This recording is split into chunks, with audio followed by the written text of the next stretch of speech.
क्या मोहम्मद नाम का कोई शख्स सच में था जिसने नबी होने का दावा किया और दुनिया में इतने लोग आज भी उसके लिए अपनी जान भी दे देते हैं? या ये सिर्फ कहानियां गढ़कर लोगों में बनाया गया झूठा विश्वास है जिससे कि लोगों को बेवकूफ बनाकर उनसे पैसा कमाया जाए? जानेंगे आज की वीडियो में पूरी रिसर्च के साथ। हजरत मोहम्मद की पैदाइश। आज के इस एपिसोड में हम मोहम्मद साहब के बचपने में हुई कुछ घटनाओं के बारे में जानेंगे। एक मासूम बच्चे की दुख भरी कहानी। क्या जिसे दुख ज्यादा मिले हों वे दूसरे के दुख भूलकर एक सख्त इंसान बन जाता है, या दिमागी बीमारियां भी इंसान को सख्त बना सकती हैं? जानने की कोशिश करेंगे आज के एपिसोड में, तो बने रहिए वीडियो के आखिर तक और शुरू करते हैं बिना अल्लाह के नाम से।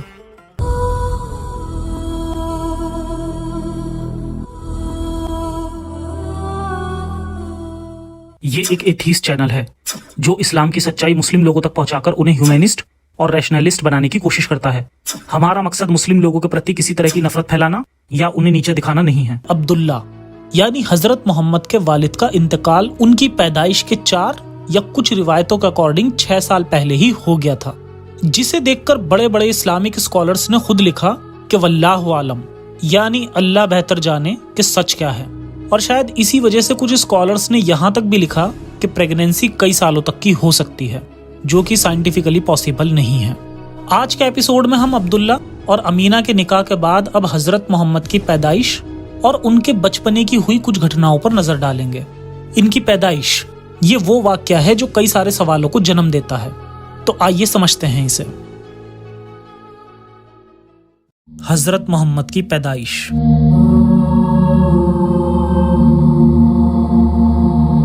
मोहम्मद साहब की पैदाइश के वक्त क्या क्या मौजज़े हुए थे, अगर हम उन बेतुकी बातों को हटा दें तो हमें पता चलेगा कि मोहम्मद साहब की पैदाइश के वक्त कुछ अजीब और हैरान कर देने वाले वाकयात भी पेश आए थे, जिस पर अक्सर हमारा जहन नहीं जाता। सीरत हल्बिया वॉल्यूम 1 पेज 219220। हजरत इब्ने अब्बास कहते हैं कि जब हजरत मोहम्मद पैदा हुए तो इनकी माँ अमीना डर गईं और घबरा गईं। इन्होंने किसी दूसरे शख्स के जरिए मोहम्मद के दादा अब्दुल मुत्तलिब को बुलवाया। जब अब्दुल मुत्तलिब वहां आए तब अमीना ने कहा कि आपके घर में एक बच्चा पैदा हुआ है जो कि कुछ अजीब है। इस पर अब्दुल मुत्तलिब घबरा गए और फिर इन्होंने सवाल किया कि क्या ये बच्चा मुकम्मल इंसान पैदा नहीं हुआ। इस पर अमीना ने कहा कि जब ये बच्चा पैदा हुआ तब सजदे की हालत में था और अपनी उंगली से आसमान की तरफ इशारा किया। इसके साथ ये भी लिखा है कि जब मोहम्मद पैदा हुए उस वक्त उनकी माँ घबराई हुई थी। उस वक्त इन्होंने सबसे पहला दूध अपनी माँ अमीना के बजाय शोएबा नाम की एक गुलाम औरत का पिया था, जो कि अबू लहब की लौंडी थी। कितने ताज्जुब की बात है कि मोहम्मद की पैदाइश के वक्त उनकी माँ के बजाय उन्हें किसी और औरत का दूध पिलाया गया। सभी इस्लामिक स्कॉलर्स इस बात से एग्री करते हैं कि मोहम्मद को जिस औरत ने सबसे पहले दूध पिलाया था वो कोई और नहीं बल्कि अबू लहब की लौंडी शोएबा ही थी। अबू लहब रिश्ते में मोहम्मद का चचा था। जब इसे मोहम्मद की पैदाइश के बारे में पता चला तो इसने खुशी में तुरंत अपनी गुलाम लौंडी शोएबा को आज़ाद भी कर दिया था। खैर, मोहम्मद साहब की पैदाइश के वक्त अमीना डर गई थी, इसलिए इन्होंने मोहम्मद को दूध नहीं पिलाया। अगर मोहम्मद साहब के साथ लगातार कुछ अजीबोगरीब घटनाएं हो रही थीं तो शोएबा ने मोहम्मद को दूध कैसे पिला दिया? ऐन मुमकिन है कि किसी वजह से अमीना ने मोहम्मद को अपना दूध नहीं पिलाया था और पैदाइश के फौरन ही बाद मोहम्मद को अपने से अलग कर दिया था, जिसके बारे में कई किताबों में लिखा है। जैसे सीरत हल्बिया में लिखा है कि जब मोहम्मद पैदा हुए उस रात मोहम्मद को उनकी माँ अमीना ने एक बर्तन के अंदर छुपा दिया था। इब्ने हिशाम ने इन्हें बर्तन में छुपाने की 2 वजह लिखी हैं। एक में कहा गया है कि यह ज़माना जाहिलियत की एक रस्म थी। दूसरी वजह लिखी है कि अमीना नहीं चाहती थी कि मोहम्मद को सबसे पहले उनके दादा अब्दुल मुत्तलिब के अलावा कोई और देखे, इसलिए इन्होंने जिस रात मोहम्मद पैदा हुए तो इन्हें पूरी रात के लिए एक बर्तन के अंदर ही छुपा दिया था। सुबह जब देखा गया तो वो बर्तन टूट चुका था और मोहम्मद अपना अंगूठा चूस रहे थे जिससे दूध निकल रहा था। फिर सुबह इनके दादा इन्हें उठाकर काबे का तवाफ कराने के लिए ले गए और इनके लिए दुआ की। फिर वापस आकर इन्हें दूसरी औरतों को सौंप दिया ताकि वो मोहम्मद को दोबारा एक दूसरे बर्तन में रखकर इन्हें ढांप दे, मगर फिर वो दूसरा बर्तन भी टूट गया। यहाँ हैरानी की बात यह है कि आखिर क्यों मोहम्मद साहब को बार बार बर्तन के अंदर ढांपा जा रहा था, और अगर ऐसा करने के पीछे कोई लॉजिकल रीजन था तो अल्लाह की मर्जी से बार बार बर्तन क्यों टूट रहा था। यहाँ तारीख लिखने वाले ने यह भी लिखा कि मोहम्मद साहब बर्तन में थे और लगातार अपना अंगूठा चूस रहे थे जिससे दूध निकल रहा था। यानी मोहम्मद रात भर अपने अंगूठे से दूध की खुराक पूरी कर रहे थे। ये इस बात पर जोर दे रहा है कि जरूर मोहम्मद को उनकी माँ अमीना ने दूध पिलाने से इनकार कर दिया होगा और उन्हें अलग करके एक बर्तन में छुपा दिया होगा, जबकि ये मोहम्मद की पैदाइश की पहली रात थी और उन्हें अपनी माँ की केयर की जरूरत थी। फिर अगले दिन मोहम्मद के लिए किसी दाई को ढूंढा जाने लगा जो मोहम्मद को गोद ले सके और उसे अपना दूध पिला सके। इब्न हिशाम में लिखा है कि कोई भी औरत ऐसी ना थी जिसके पास मोहम्मद को पेश ना किया गया हो, लेकिन जब इनसे कहा जाता कि मोहम्मद यतीम है, मतलब बिना बाप का बच्चा, तो औरतें मोहम्मद को गोद लेने से इनकार कर देती थीं, क्योंकि उन्हें बच्चों के बाप से किसी अच्छे सलूक की उम्मीद होती थी। किसी वजह से मोहम्मद को उनकी माँ से अलग करके किसी और की गोद में दिया जाने लगा। इसकी वजह बताई जाती है कि शायद मक्का एक रेगिस्तानी इलाका था जहां उनकी परवरिश ठीक से नहीं हो सकती थी, इसलिए उन्हें मक्का से दूर भेजा जाने लगा। मगर तारीखी किताबों में मक्का शहर के बारे में कुछ और ही लिखा है। तारीखी यकूबी लिखता है कि मक्का बहुत हरा भरा शहर था और यहाँ कुरैशी कबीले के लोग भी खूब खेतीबाड़ी किया करते थे। खैर, मोहम्मद की पैदाइश के तुरंत बाद इन्हें अपनी माँ से अलग कर दिया गया और बाद में मोहम्मद की परवरिश और दूध पिलाने का काम कई सारी औरतों ने किया। अल हलाबी अपनी किताब सीरत हल्बिया में लिखता है कि मोहम्मद ने टोटल 8 औरतों का दूध पिया था और एक कॉल ये भी है कि टोटल 10 औरतों का दूध पिया था। अल्लाह ने मोहम्मद साहब की एक अजीब ही किस्मत लिखी थी। आखिर मोहम्मद को इतनी सारी औरतों का दूध पीने की क्या जरूरत पड़ गई? एक औरत आराम से एक से ज्यादा बच्चों को पाल सकती है, मगर मोहम्मद को पालने के लिए कई सारी औरतों की जरूरत क्यों पड़ी? हालांकि मोहम्मद आमना की पहली और इकलौती औलाद थी, इसके बावजूद भी अमीना ने मोहम्मद की परवरिश के लिए उसे खाना बदोश आया को सौंप दिया था, जिसका नाम हलीमा सादिया था। हजरत मोहम्मद और हलीमा की ये कहानी मैं बचपन से सुनता आ रहा हूँ कि किस तरह हजरत हलीमा सादिया ने मोहम्मद को गोद लिया था। और ये वाकया बताते वक्त इस्लामिक स्कॉलर्स का भी सारा ध्यान सिर्फ उस वक्त हुए करिश्मों पर ही होता है। हालांकि उन करिश्मों और मोजज़ात की बेतुकी बातों के अलावा अगर हम लॉजिक लगाएं तो इस जगह कई सारे सवाल भी जन्म लेते हैं कि आखिर क्या वजह थी कि अमीना ने अपनी पहली और इकलौती औलाद मोहम्मद को अपने से दूर क्यों किया था और हलीमा को क्यों सौंप दिया था। इस सवाल पर एक बहाना ये भी दिया जाता है कि हो सकता है कि अरब में कभी कभी अमीर औरतें अपने बच्चों की देखभाल के लिए कुछ पैसे पर आया रख लेती थीं। इससे उन्हें बच्चे की देखभाल करने से फुर्सत मिल जाती थी और वह फौरन दूसरी बार गर्भ धारण करने के लिए भी तैयार हो जाती थीं, क्योंकि उस वक्त में भी अरब के लोग ज्यादा बच्चों को जन्म देते थे। मगर अमीना के केस में हर चीज उलट थी। अमीना बेवा थी, उसे सिर्फ एक ही बच्चे को पालना था और दूसरी बात कि वो अमीर भी नहीं थी। मोहम्मद के पैदा होने से पहले ही उसके पति अब्दुल्ला दुनिया से चले गए थे और ना ही ये कोई अरब का कल्चर था, क्योंकि मोहम्मद की सबसे पहली बीवी खदीजा मक्का की सबसे अमीर औरत थी।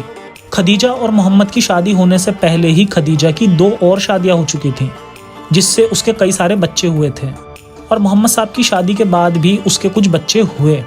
खदीजा ने अपने सारे बच्चों को खुद ही मक्का में पाल पोस कर बड़ा किया था। फिर आमना ने अपनी इकलौती संतान को पालने के लिए किसी और को क्यों दिया? यहाँ ये बहाना भी नहीं बनाया जा सकता कि शायद अमीना को दूसरी शादी करनी हो और मोहम्मद कहीं इस काम के लिए रुकावट ना बने, क्योंकि हलीमा को मोहम्मद को सौंपने के बाद अमीना करीब 6 साल और जिंदा रही, मगर उसने कभी भी दूसरी शादी नहीं की। ये शायद शादी का इरादा था, मगर कोई दूसरा शौहर नहीं मिला था। खैर, हलीमा मोहम्मद को लेकर चली जाती है और इसे खुद पालने लगती है। जब मोहम्मद 2 साल का हो चुका था तब हलीमा ने मोहम्मद को अमीना के पास भिजवाया था, क्योंकि 2 साल तक बच्चे को दूध पिलाने की उम्र पूरी हो चुकी थी और अब 2 साल बाद हलीमा मोहम्मद को लेकर अमीना के पास जाती है। अब अमीना ने मोहम्मद को लेने से मना कर दिया था। इस्लामिक तारीख लिखने वाले ने यह भी लिखा कि इसके पीछे की ये वजह थी कि मोहम्मद के रहने से हलीमा के घर में बरकत आ चुकी थी, यानी उसका कारोबार अच्छा हो गया था। इसीलिए इन्होंने अमीना के पास जाकर मोहम्मद को और 2 साल अपने पास रखने की इजाजत मांगी और अमीना ने हलीमा को इजाजत दे दी। क्या सिर्फ इतनी वजह काफी लगती है? खैर, अब और 2 साल यानी मोहम्मद को अब 4 साल के लिए उसकी असली माँ से दूर रखा गया। मोहम्मद अब करीब 4 साल का हो चुका था, मगर तभी उसे एक बीमारी हो जाती है जिससे उसे अलग अलग चीजें दिखाई और सुनाई देने लगी और कई बार मोहम्मद बेहोश भी हो जाते थे। Sirat Ibn Hisham volume 1 page 166 to 167। Ibn Hisham ने लिखा कि जब मोहम्मद छोटा था, करीब 4 साल का, तब ये हलीमा के बाकी बच्चों के साथ खेलने के लिए और बकरियां चराने के लिए बाहर चला जाया करता था। एक बार जब मोहम्मद घर से बाहर गया तब इनका एक दूध शुदा भाई हांफते कांपते घर आया और कहा कि मोहम्मद की जान को खतरा है। ये सुनकर इसके वालिद यानी हालिमा के शोहर बहुत घबरा गए और भागते हुए मोहम्मद के पास आए। उस वक्त मोहम्मद खड़े हुए थे और इनके चेहरे का रंग उड़ गया था। वालिद ने पूछा कि तुम्हें क्या हो गया था बेटे?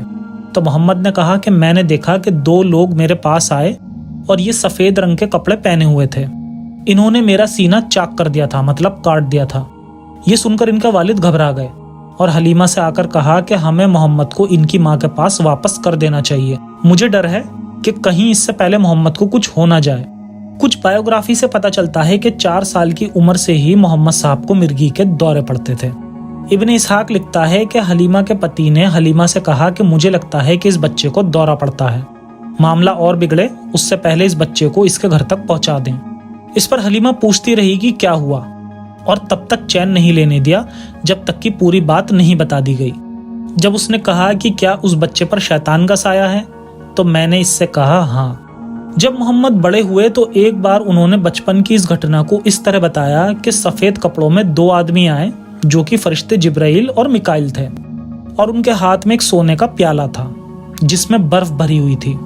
ये दोनों मुझे ले गए और मेरे जिस्म को खोल डाला, फिर मेरा कलेजा निकाला, इसे भी खोला, फिर इसमें काले रंग का थक्का निकाला और दूर फेंक दिया। इसके बाद मेरे दिल को और मेरे पूरे शरीर को उस बर्फ से तब तक साफ करते रहे जब तक कि वह पूरी तरह पाक नहीं हो गया। पहली बात कि इतना छोटा बच्चा पूरी तरह मासूम होता है। ये वो एज होती है जब बच्चे बोलना सीख रहे होते हैं। मगर उस वक्त भी फरिश्ते मोहम्मद साहब के जिस्म से बुराइयां धो रहे थे और वैसे भी किसी तरह की बुराइयों को धोकर या सर्जरी करके दूर नहीं किया जा सकता। और आगे कहा कि एक काले रंग का थक्का निकालकर फेंक दिया क्योंकि उसी काले थक्के के जरिए शैतान वसवसे डालता है। ये सारी मनगढ़ंत कहानियां मोहम्मद साहब की खुद की सोच की उपज थी, क्योंकि खुद आगे चलकर मोहम्मद साहब ने कहा कि कई बार शैतान ने उन्हें काबू में कर लिया था, जिस पर हम आगे आने वाली वीडियोस में भी बात करेंगे। इस वाक़ये के बाद मोहम्मद साहब को आखिरकार हलीमा ने डर के मारे उनकी असल माँ अमीना को सौंप दिया। मोहम्मद अब अपनी माँ के पास रहने लगे थे, लेकिन शायद उनकी किस्मत में ये सुख लंबा नहीं लिखा था। साल भर बाद ही अमीना की भी मौत हो गई। उस वक्त मोहम्मद साहब की उम्र करीब 6 साल की थी। हजरत मोहम्मद की शुरुआती जिंदगी दर्द भरी है। शायद इन्हीं सब वजहों के चलते मोहम्मद साहब कठोर मिजाज के बन गए थे। खैर, ये था मोहम्मद साहब की पैदाइश का वाकया। आगे आने वाले एपिसोड में हम हजरत मोहम्मद के बचपने में हुई कुछ और घटनाओं के बारे में जानेंगे और जैसे जैसे सीरीज आगे बढ़ती रहेगी वैसे वैसे हमारा यकीन भी पुख्ता होता रहेगा कि मोहम्मद साहब की जिंदगी किसी भी एंगल से एक नबी की जिंदगी नहीं है, बल्कि एक इंसान की जिंदगी है जो हर एक आम इंसान की तरह दुनियावी चीजों से मोहब्बत करता है और इंसानी फितरतों से भरपूर है। तो दूर रहें उन सब झूठ और कपट से जो एक इंसान को एक नबी बताकर आपके वक्त, पैसे और जज्बातों के साथ खिलवाड़ करते हैं। इंसानियत को किसी मजहबी किताब की जरूरत नहीं, इसलिए अपने अंदर के इंसान को जगाएं और दुनिया के साथ कदम से कदम मिलाकर चलें। जय हिंद, जय इंसानियत, साइंस हाफिज।